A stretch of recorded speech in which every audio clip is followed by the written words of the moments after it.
আজান হয়ে যাওয়ার পরে মসজিদ থেকে আজান শুরু হয়েছে, আল্লাহু আকবার আল্লাহু আকবার। ধরেন আমি জমিতে আছি, হাল কাটার জন্য গেছি বা দেখার জন্য গেছি, কাঁচা মারছি নিরানোর জন্য, তো প্রস্তুতি নিছি, পেছনে ঢুকাই নাই, আজান হয়ে গেছে, বাস চলে আসেন। হাল কাটার জন্য কোদালো করে উঠাইছি, বাস আজান হয়ে গেছে, নিচে নামানোর আর এজাজত নাই, নিচে নামানোর এজাজত নাই। সুদ খাওয়া যে এরকম হারাম, কথা ভালো মতো বুঝেন। সুদ খাওয়া যে এরকম হারাম, আমরা মনে করি যে আমাদের শরীরের ঘাম ঝরায় যে টাকাটা আমি উপার্জন করব, এই টাকাটা অবশ্যই হালাল। হ্যাঁ, অবশ্যই হালাল, কিন্তু আজান হয়ে যাওয়ার পর যে টাকাটা আমি উপার্জন করলাম এটা হারাম নয়। সুদের টাকা যে এরকম হারাম, এই উপার্জন একই পরিমাণে হারাম।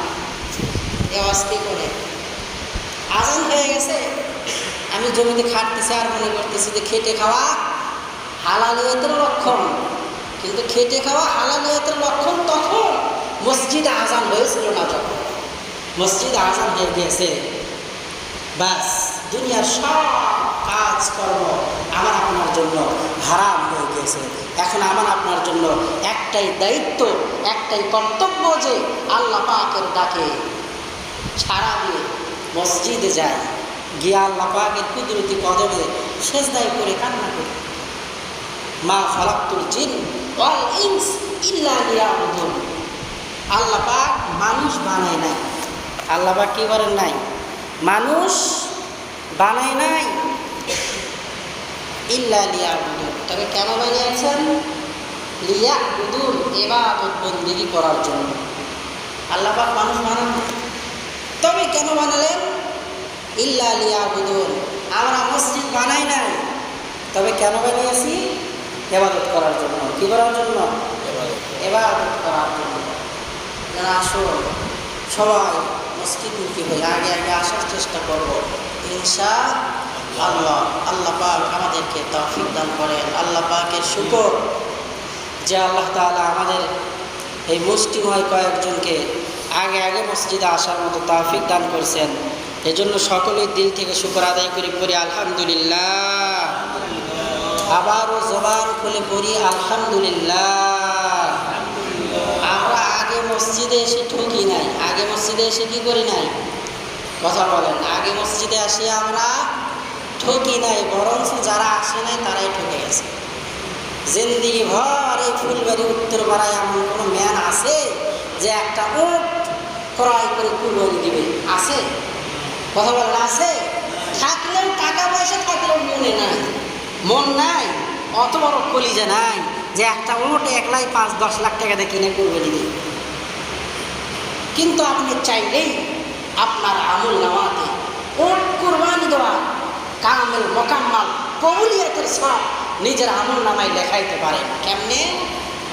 সর্বপ্রথম যে ব্যক্তি নামাজ আদায় করার জন্য মসজিদের মধ্যে দাখিল হবে, আল্লাহ তাআলা নবীর মাধ্যম দিয়ে জানিয়ে দেয়, আরবের ওই তেজি লাল উট, সবচেয়ে দামি উট, যে ওটার দাম বড় বেশি, আরবের ওই তেজি দামি লাল উট আমি আল্লাহ পাকের রাস্তায় কুরবানি দেওয়ার সব তার আমল নামায় লিপিবদ্ধ করিয়ে দিই। সুবহানাল্লাহ। এরপরে যে ব্যক্তি আসে তার আমল নামায় বড় সোনাকে গরু কুরবানি দেওয়া সব লিপিবদ্ধ করে দেওয়া হয়।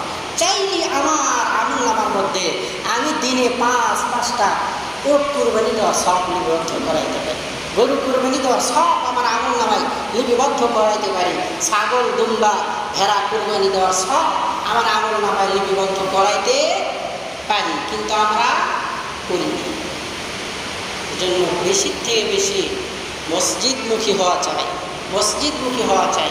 যে জাতি মসজিদ বিমুখ, যে জাতি আলেম ওলামা বিমুখ, সে জাতির মধ্যে কোনো সময় শান্তির আশা করা যায় না। আল্লাহ পাকের শুকর, আল্লাহ তাআলা আমাদেরকে নিয়ে এসেছেন। লক্ষ কোটি দরুদ সালাম মানবতার মুক্তির দিশারি নবীজি সাল্লাল্লাহু আলাইহি ওয়াসাল্লামের উপর।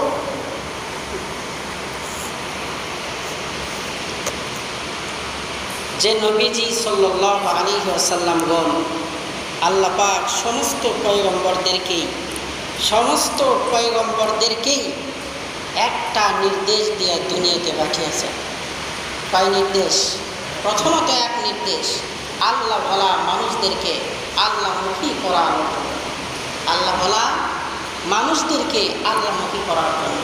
এই যে আমি জুমার বয়ান দিচ্ছি, আপনারা যে কয়জন শুনতেছেন 15-20 জন, আপনাদের মনে এই কথাগুলো শোনার পরে আমলিয়াতের একটা জজবা ভেতরে চলে আসতে। কারণ ঈমান মানুষের এক হালতে থাকে না। মানুষের ঈমান কখনো বাড়ে, আবার মানুষের ঈমান কখনো কমে। ইদা তাকাররাল কালাম যা তাকাররাল, কথা যত তাকরার হবে মানুষের অন্তরের ভেতরে তত গেঁথে যাবে। তো যাই হোক, আমলিয়াতের জজবা পয়দা হয়েছে আমাদের অন্তরের মধ্যে। অনেকেই হয়তো মনে মনে ভাবতেছে যে আসর থেকে আগে ভাগে আসার চেষ্টা করবো, মাগরিব থেকে আগে ভাগে আসার চেষ্টা করবো, এশারে আগে আসার চেষ্টা করবো, ফজরে আগে আসার চেষ্টা করব, কিন্তু আমরা পারি না। আমাদের ঈমান দুর্বল হয়ে যায়। এজন্য আল্লাহ ভোলা মানুষদেরকে আল্লাহ পাকের রাসূলগণ মানুষদেরকে দ্বীনের দাওয়াত দিয়ে আল্লাহমুখী করেছেন, জাহান্নাম থেকে ফিরিয়ে ফিরিয়ে জান্নাতমুখী করেছেন। নবীজি সাল্লাল্লাহু আলাইহি ওয়াসাল্লামদেরকে আল্লাহ পাকের পাঠানোর একটাই মাকসাদ আর উদ্দেশ্য ছিল যে মানুষ কিভাবে জাহান্নাম থেকে বেঁচে জান্নাতে হতে পারে, মানুষ কিভাবে জাহান্নামের রাস্তা থেকে জান্নাতের রাস্তায় উঠতে পারে। আল্লাহ পাকের কুদরত, আল্লাহ পাকের ফজল করম যে আল্লাহ তাআলা আমাদের জন্য এমন একটা নবী সিলেকশন করলেন, এমন একটা নবী নির্বাচিত করলেন, যেই নবী সকল নবীদের নবী। যে নবী কি কথা বলে না, যেই নবী সাইয়্যিদুল আম্বিয়া, ইমামুল আম্বিয়া, যেই নবী সমস্ত নবীদের সরদার, যেই নবী সমস্ত নবীদের ইমাম, এমন একজন নবীর উম্মত করে আল্লাহ পাক আমাদেরকে পাঠিয়েছেন। শুকর আদায় করার দরকার। ভিন্ন ভিন্ন নবীগণ তো দোয়াই করতেন যে আমাকে যদি নবী না বানিয়ে শেষ নবীর উম্মত বানাইতেন, আমাকে যদি নবী না বানিয়ে শেষ নবীর উম্মত বানাইতেন, তাহলে আমি নিজেকে ধন্য মনে করতাম। আমরা করি এত করি না। আল্লাহ তাআলা আমাদেরকে আখিরি জামানার পয়গম্বর জনাবে মুহাম্মদুর রাসূলুল্লাহ সাল্লাল্লাহু আলাইহি ওয়াসাল্লাম উম্মত করে পাঠিয়েছেন। সকলে জবান খুলে বলেন সাল্লাল্লাহু আলাইহি ওয়াসাল্লাম, জোরে জোরে বলেন সাল্লাল্লাহু আলাইহি ওয়াসাল্লাম। দরুদের ফাজাইল ওয়াজ করার সময় নেই, বিষয় যে আসিল ওয়াজ করার সময় নেই। দরুদের ফাজাইল, যেই ব্যক্তি একবার দরুদ পাঠ করবে ওই ব্যক্তির উপরে 10টা রহমত বর্ষণ হয়। কয়টা রহমত? জোরে বলেন কয়টা রহমত? একটা রহমত যদি, একটা রহমতের মালিক যদি কোনো ব্যক্তি হয়, তাহলে তার পুরো জিন্দেগিটা নূর আলা নূর হয়ে যায়। আর একটা গজব যে ব্যক্তির উপরে নিপতিত হয়, পতিত হয়, ওই ব্যক্তির পুরো জিন্দেগিটা হালাক আর বরবাদ হয়ে যায়। যে ব্যক্তি আল্লাহ পাকের রাসূলের উপরে এক মর্তবা দরুদ পাঠ করবে, আল্লাহ পাকের হাবিব বলেন মান সাল্লা আলাইয়া ওয়াহিদান সাল্লাল্লাহু আলাইহি ওয়াসাল্লাম আশারা, ওই ব্যক্তির উপরে 10টি রহমত আল্লাহ পাক বর্ষণ করেন এবং 10 গুণ মর্তবাকে, 10 গুণ সম্মান আল্লাহ পাক বৃদ্ধি করিয়ে দেয়। সম্মান পাওয়ার জন্য কত কিছুই না করি, সম্মান পাওয়ার জন্য কত কিছুই করি, কিন্তু মূলত সম্মান পাওয়ার জন্য আল্লাহ পাকের হাবিবের উপরে দরুদ পাঠ করা না ছাড়া কারো পক্ষে সম্ভব নয়। এবং যে ব্যক্তি এক মর্তবা দরুদ পাঠ করবে, আল্লাহ তাআলা তার 10টি গুনাহকে মুছে দেবে আমলনামা থেকে। সুবহানাল্লাহ, সুবহানাল্লাহ নাই, দরুদ শরীফ নাই, কিছুই নাই। মানুষ যখন এখানে আসে তো মানুষ বিরক্ত হয়ে যায়। আপনারা সুবহানাল্লাহ বলেন না, আলহামদুলিল্লাহ বলেন না, কথাবার্তাও বলেন না, কি যে একটা অবস্থা, সব দিকে বিপদ। যে ব্যক্তি দরুদ সকালে 10 মর্তবা এবং বিকেলে 10 বার পাঠ করবে, আল্লাহ পাকের হাবিব বলেন আমি নবীর জন্য ওয়াজিবুল মুওয়াজিবাত হয়ে যাবে যে কিয়ামতের দিন তার জন্য সুপারিশ করা। নবীজির উপরে ওয়াজিব হয়ে যাবে আমার আপনার জন্য সুপারিশ করা, মানে নবীজি কিয়ামতের দিন সুপারিশ করবেনই করবে। নবীজির সুপারিশ ছাড়া কারো জান্নাতে যাওয়া সম্ভব নয়। আল্লাহ পাকের হাবিব সুপারিশ করবেন, এরপরেই বিচারের কার্যক্রম শুরু হয়ে যাবে। ওই কিয়ামতের মাঠে সবাই যার যার আমল অনুযায়ী, যার যার গুনাহ অনুযায়ী, কেউ কেউ এই টাকনু পর্যন্ত রক্ত কোষের মধ্যে হাবুডুবু খাইতে থাকবে, মানে দৌড়দৌড়ি করতে থাকবে, কেউ কেউ হাঁটু পর্যন্ত, কেউ কেউ কোমর পর্যন্ত, কেউ কেউ গলা পর্যন্ত, কারো কারো মাথা ডুবিয়ে যাবে, সবাই সাঁতার কাটতে থাকবে। সূর্য মাথা আধা হাত উপরে এসে তাপ দিতে থাকবে, মাথার মগজগুলো টকবক টকবক করে জ্বলতে জ্বলতে এরকম চিপ দিয়ে গড়ায় গড়ায় গড়ায় গড়ায় পড়বে। সবাই আশ্চর্য হয়ে যাবে, এ কেমন হাত, এ কেমন মাঠ। এক পর্যায়ে সবাই আদম নবীর নিকটে দৌড়াবে। আদম নবী বলবে যে আল্লাহ পাকের সামনে দাঁড়ানোর মতো আমার সাহস নাই। লিমানিল মুলকুল ইয়াউম লিল্লাহিল ওয়াহিদিল কাহ্হার। আল্লাহ পাক পাহাড়িয়াতের রূপ ধারণ করে বসে আছে, আমি আদম আল্লাহ পাকের সামনে গিয়ে সুপারিশ করবো, আমার এই সাহস নাই, তাড়াতাড়ি যাও এখান থেকে। সবাই দৌড় মারবে নূহ নবীর কাছে। আল্লাহ পাক পাহাড়িয়াতের রূপ ধারণ করে বসে গিয়েছেন বিচারের সিংহাসনে।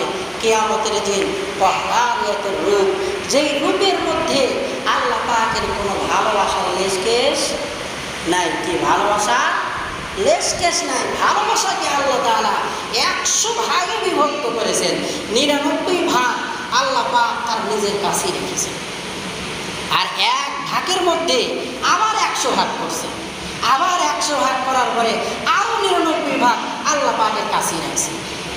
আর 1 ভাগ ভালোবাসা আল্লাহ তাআলা দুনিয়ার সমস্ত সৃষ্টির মধ্যে, মানুষের মধ্যে, হাইওয়ানাতের মধ্যে আল্লাহ পাক বিলিয়ে দিয়েছেন, ছড়িয়ে দিয়েছেন। এই 1 ভাগ ভালোবাসার কতটুকু মিকদার। বাবা সন্তানকে ভালোবাসে, মা সন্তানকে ভালোবাসে, কত ভালোবাসা। তো আল্লাহ পাকের ভালোবাসার মিকদারটা তাহলে কতটুকু। আল্লাহ পাক কিয়ামতের ময়দানে লিল্লাহিল ওয়াহিদিল কাহ্হার সব ভালোবাসার দরজায় তালা মেরে এবার ওয়াহিদুল কাহ্হার কাহ্হারিয়াতের রূপ ধারণ করে বসে যাবেন। আল্লাহ পাকের সম্মুখ করে গিয়ে দাঁড়ানোর সাহস করে না। সবাই দৌড়িয়ে যাবে নূহ নবীর কাছে। নূহ নবী বলবে যে আমি আমার সন্তানকেই তো ফেরাউন থেকে বাঁচাইতে পারি নাই, আল্লাহ পাকের সামনে কোন মোষ নিয়ে যাব। সবাই এবার যাবে, এবার বলা হবে সবাই নবী ইব্রাহিমের কাছে যাও। ইব্রাহিম আলাইহিস সালামের সম্মুখপানে যাওয়ার পর নবী ইব্রাহিম বলবে যে আমি আমার বাপকে জাহান্নামের আগুন থেকে বাঁচাইতে পারি নাই, আমি আবার কিসের সুপারিশ করব, মাপ চাই, তাড়াতাড়ি আমার থেকে তোমরা চলে যাও। ঈসা নবীর কাছে যাবে। ঈসা নবী বলবে যে এত ঘোরাঘুরি করে লাভ নাই, আখিরি জামানার পয়গম্বর মুহাম্মদুর রাসূলুল্লাহ সাল্লাল্লাহু আলাইহি ওয়াসাল্লামের নিকটে যাও।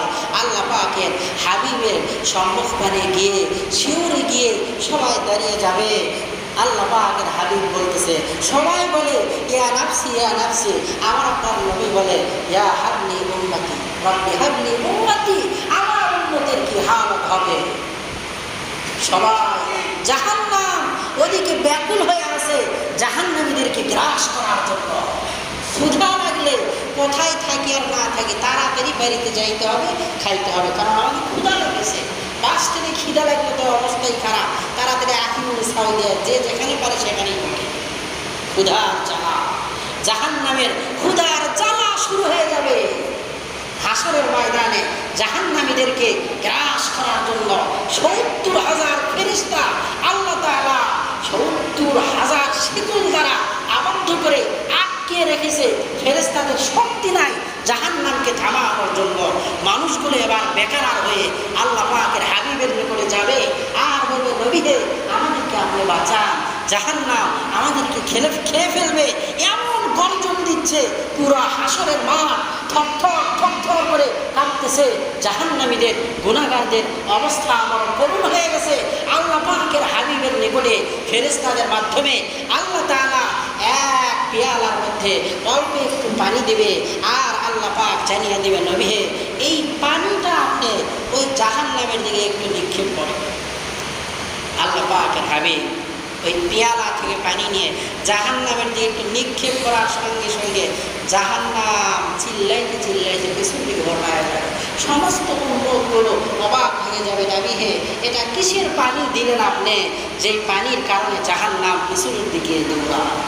আল্লাহ পাকের হাবিব বললেন যে, তোমরা যে জাহান্নামের ভয়ে দুনিয়াতে কান্না করছো, ওই পানিটা আল্লাহ পাক হেফাজতে রাখছে।